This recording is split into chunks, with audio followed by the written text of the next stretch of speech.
Welcome to our show. It's been a couple of months since we've been on. I've had several people ask me if we was going to do another show, and I told them yes. As soon as the baseball season slowed down a little bit, we were going to do our third show, and we've got a dandy today.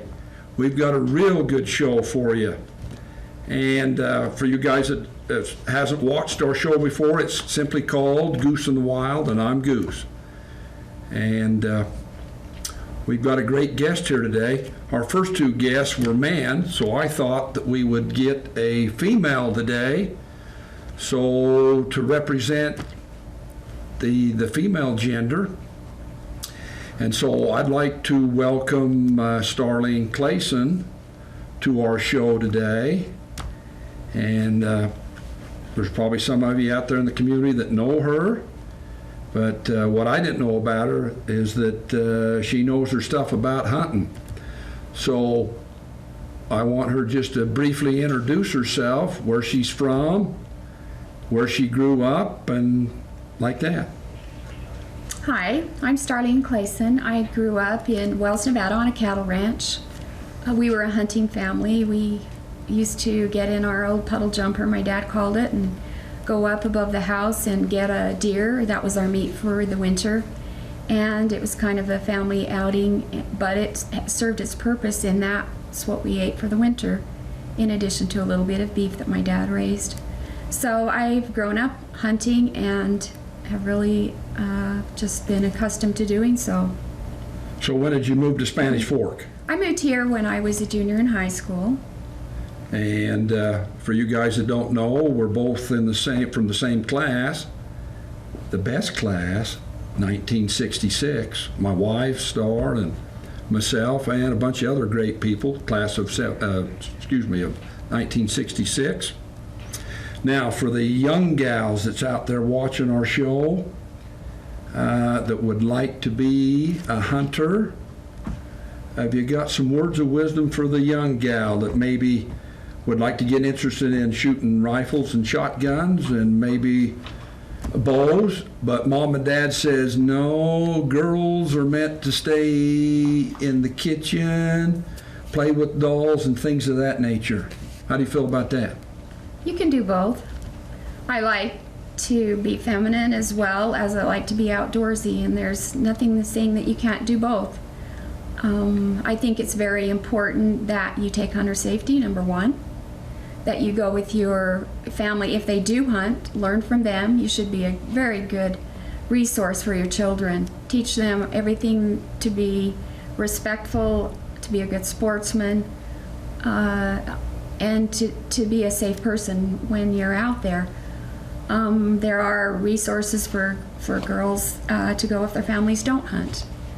The Turkey Foundation puts on a program for women who are interested in the outdoors. They can go take advantage of that in the summer, learn how to go out and be an outdoors woman. They can go to the hunter safety classes. They're offered 2 or 3 times a year in the community. And maybe just find a person, a brother, a relative that loves to hunt. But go with somebody and learn the ropes. Now, I know when we were talking earlier, you said you mainly got interested in hunting because you got tired of being left back at home. Yes, it gets old when hunting season comes around and you're left home to tend the kids. So I asked if I could go along, learn to shoot a rifle. We got a trailer and took the kids, and that's where they learned how to hunt as well. So how many sons do you have? I have 3 sons and 2 daughters. And 2 daughters. Are they into hunting like you? Everyone is into hunting, and all have had that experience from the time they were very little, old enough to walk. We would take them into blinds and watch their eyes get great big as deer came into the blind. Now, I know sometimes you use tree stands. Mm-hmm. Can you tell the people about what's the basis behind a tree stand? Tree stands are put in an advantageous area, either somewhere where the animals cross to feed, or they cross to water, or near a water hole. They can keep you out of the scent of a deer. They will sense that you're there maybe, but they won't be able to smell you and run off.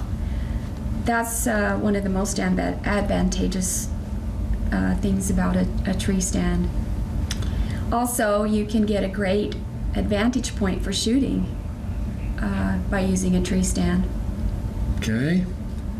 Now, we went down to your daughter's home in Lake Shore and shot some footage of some local animals and some exotic animals. Can you tell our viewers what's the difference between the two?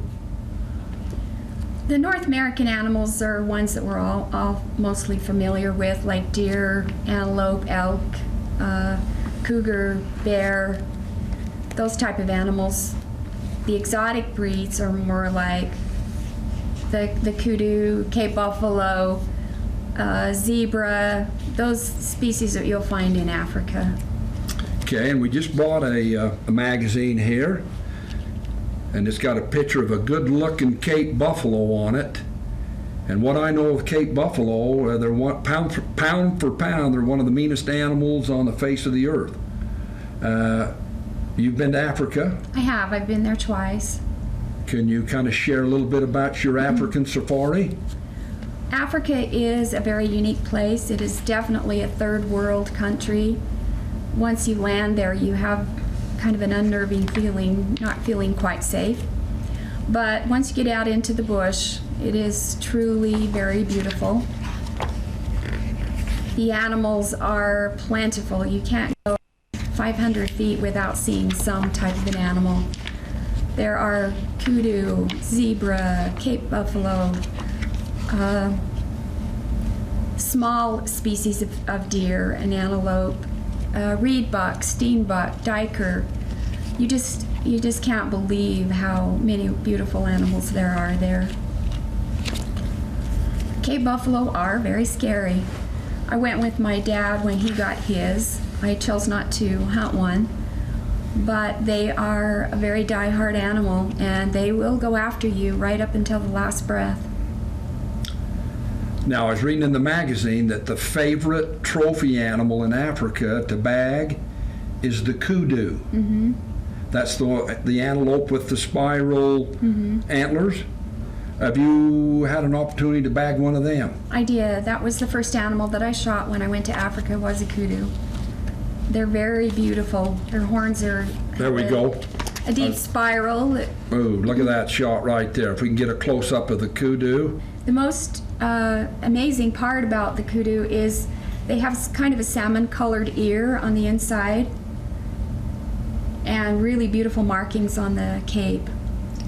Now, I would think one of the more ferocious animals of Africa would be the #1 animal to bag. Why would it be an antelope type animal? I think it's a little more affordable for most people. Oh. Lions, Cape buffalo, elephants, some of those animals are very expensive to hunt. Can you give us some prices that maybe there's some people out there thinking about a safari? An African safari is relatively inexpensive by comparison to some of the North American hunts that are guided. An African hunt, for example, I shot up to 14 animals. The flight was about $1,500 over there, but I didn't spend any more than $4,500 on the entire thing. $4,500? Versus a hunt in Canada, for example, a stone sheep would cost $25,000. That's just for the hunt, not including the flight or the other expenses that are accrued to go. I didn't know that. I didn't know it was that expensive. Sheep are becoming very expensive to hunt. There's always a few people in our viewing audience that don't believe in killing animals. They think it's better to view them through a camera and let them live. What's your feelings on shooting animals and stuffing them, having them taxidermied and displayed on a wall at home? Hunting is a sport, just like many other sports. The most important thing is that do it respectfully, that you follow the law, that you take hunter safety, that you are sure of your target, that you are respectful of the other sportsmen out there. And hunting has a purpose. The Fish and Wildlife this year received approximately $10 million through hunting licenses. That money is allocated within the department for law enforcement, for game biologists to go out and see what our animals are doing, how they're doing. For transplanting animals, for example, there's always transplants going on. Sheep from Canada, other types of transplants go on. It is used for waterfowl management, the wildlife management of any kind. And right now, our mule deer are on the decline, and there is a huge allocation that the money is being used for habitat to try and increase our mule deer herds. Okay. All right. I had you bring some of your equipment that you use. You've got a couple of rifles that you've brought, and you brought your compound bow. And right after the break, we'll come back and you can kind of explain what's going on with your equipment. We'll be back in a minute. Okay. All right, we've been talking about the kudu, and I actually showed you a picture one here in the Sports and Field magazine. But we've actually got some footage that we shot down at Ashley and Sean's place, and Star, who was lucky enough to bag that kudu? Jay got a kudu, a water buffalo, and I'm not sure what else is mounted yet down there, but those are his that you'll see footage of. All right, and when we were down there shooting the footage, I was really impressed with the colors. You guys can make up your own mind the beauty in these animals.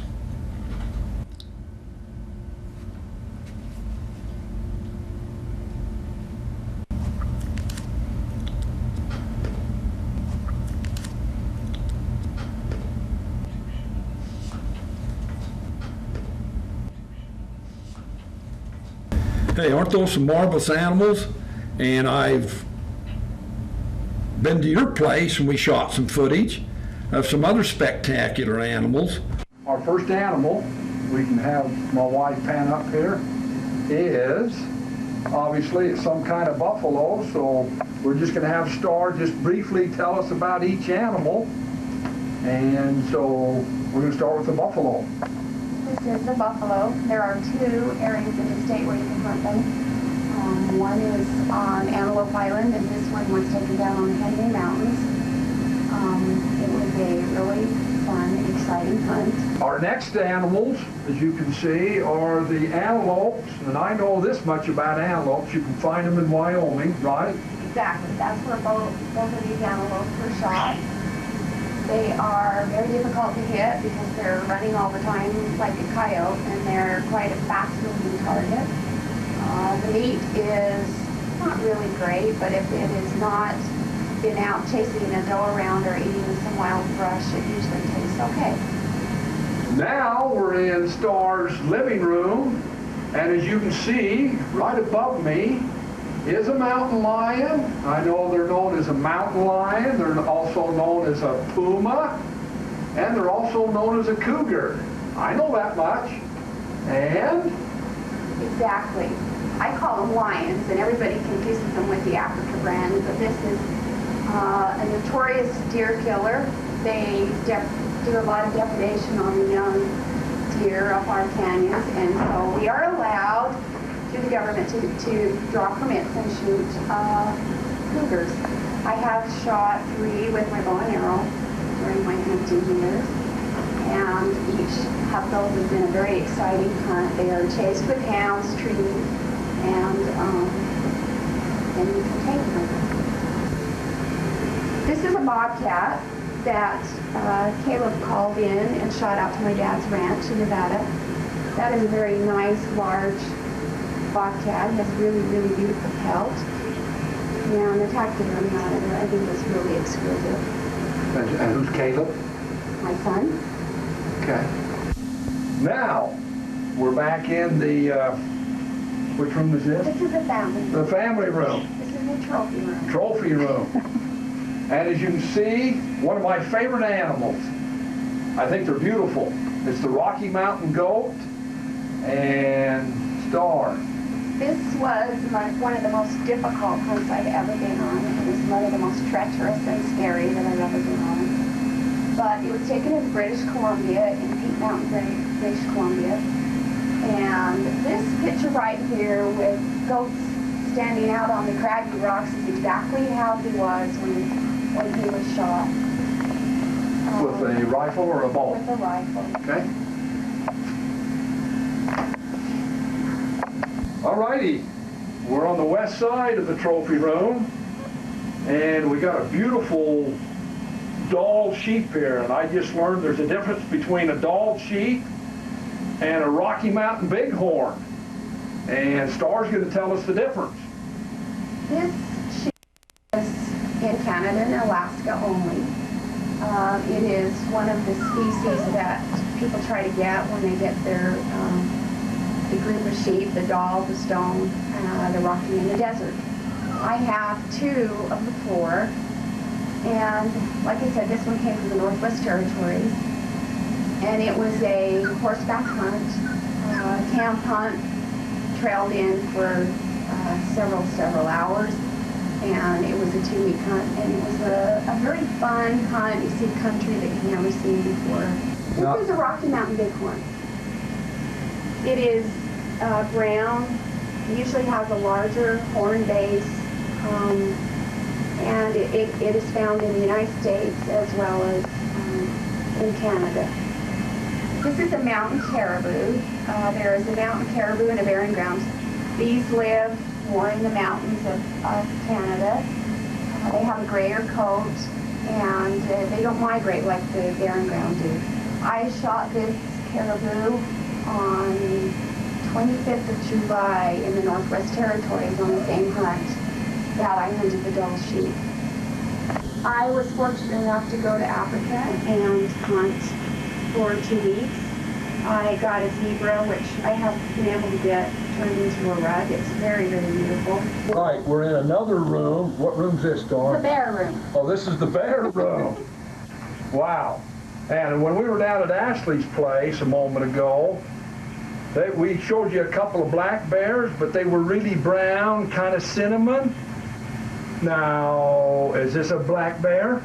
The black bear species can come in different colors.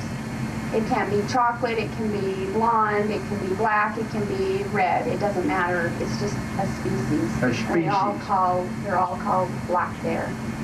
Now, out of the bears, is the black bigger than the brown? In the black bear Species? Not necessarily. And which one's the most aggressive species? There's some, well, probably your grizzly for sure. Right. But in the black bears are very, very aggressive. They have caused a lot of problems for people. If they want food, they'll go after it. They are not afraid. So in Yellowstone, what do we find? The black bear? Well, there are black bears there, and there's grizzly that are there also. These were shot in Alberta, Canada. All of them. The brown one on the floor and the black one there belong to Caleb, and this one belong to me. All right, we're back in the trophy room, and we've got what looks to me to be a huge elk. Am I right? This elk is a fairly decent elk. It was shot in Ely, Nevada. It was a very, very difficult hunt. Caleb and I crawled on it for about 3 hours until we finally got to a position where I could get a shot. And it is one of the better elk that I have. I've killed 5 elk, one with a bow and the rest with a rifle. And we use the meat. That's what we eat all winter. All right. We're going to go to my favorite animal in this whole house. Can you imagine what it is? If you know my nickname, you know what the animal is. So we're going to go right up to here and take a look at this beauty right here. Look at this. Huh? That's got to be a Canada goose. And If you notice on the right foot, it's got a band. What's the significance of the band, Star? When you get an animal that's been banded, you can call and find out where the animal originated from and what town it came from, where it was banded, all the information about the animal. You kind of get an idea of where it came from, and it was probably traveling back to where it was banded or something. Anyway, Caleb got that down in the hay field in Lake Shore. So you did a lot of crawling. Oh, yes. And it was cold. It was cold. Yeah. So you women that think that the women don't get down and crawl on the cold ground, we got one today. And it's been a delight to be in Star's house. And I heard that it was her birthday yesterday. So, and she got this cute little puppy. We're going to scan right around here and take a look at a live animal. And take a look at this beautiful little face on this little guy. That's her birthday present. And we're not going to tell you how old, but we know how old, because she's a classmate of ours. The best year, 1966. Oh, I might have gave it away. But we appreciate being in her house, and hopefully you've learned some new things, because I know my wife and I have.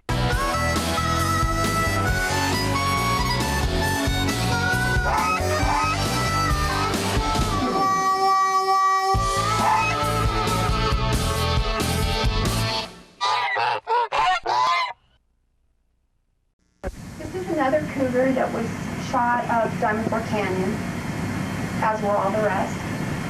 I think this is one of the prettiest ones that I have. Oh, I didn't realize they were that big. Hey, aren't those some marvelous animals? Can you fill the people in on that cougar hunt that you went on? Cougar hunting is very exciting. You have to draw a permit. I have taken 3 cougars with a bow and arrow and 1 elk. And it is a very, very exciting hunt done in the winter. So there's a lot of snow and a lot of hiking involved behind the hounds. Okay, you mentioned the bow. Mm-hmm. Let's go to your equipment now. Kind of explain a compound bow to the people. This is an older compound bow. And the idea behind the compound bow is that it is more accurate, supposedly. It is easier to pull back. It has the reels here that have the cable running through, and once you pull the bow back and crank it over, it lets off, and so you have a lot more power behind your draw. This is the type of arrow that you would use. It has a broadhead. Mean looking tip. Mean looking tip.